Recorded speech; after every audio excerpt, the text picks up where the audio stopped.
My name is Finn Pack. This is my miscellaneous assignment for my report on the musical Porgy and Bess. Great musical. What can I say? So probably the first thing I noticed was that it was completely different from like any other musical because it was.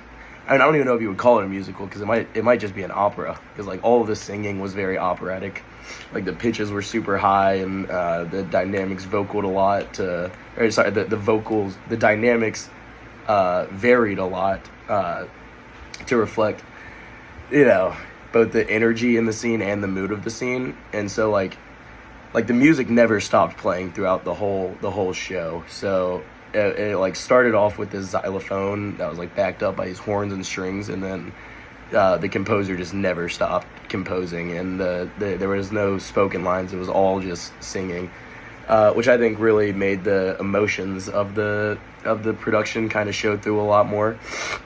Because well, I mean, I don't know if it's more than if they were talking, but kind of with the singing, it's like you could like there's just emotions that are portrayed by someone hitting notes that you've never heard before at a volume that you've never heard before that just, you know, makes you feel so many different ways that just saying something can't make you feel.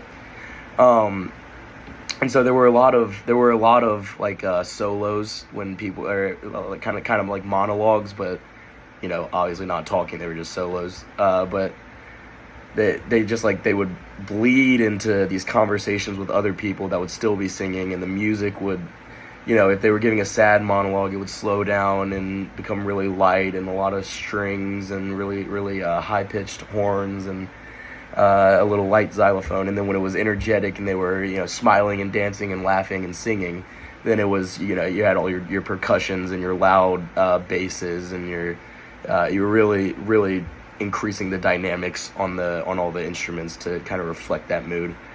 All in all, I really enjoyed the production. I thought it looked like they loved what they were doing, and I thought it looked like they loved what they were doing, and they were really good at it. So props to them, absolutely. And that was for the performers, but as for the instrumentalists, they were, I mean, essentially just as big of a part of the show, just because they don't stop playing throughout the whole thing. So they were, you know, they kind of dictated the flow and the mood of the whole thing based on their pitches and their tempos and dynamics and you know, instrument choices and the mood they were playing and how fast they were playing. And yeah, so I loved it and I quite enjoyed watching it. Thank you.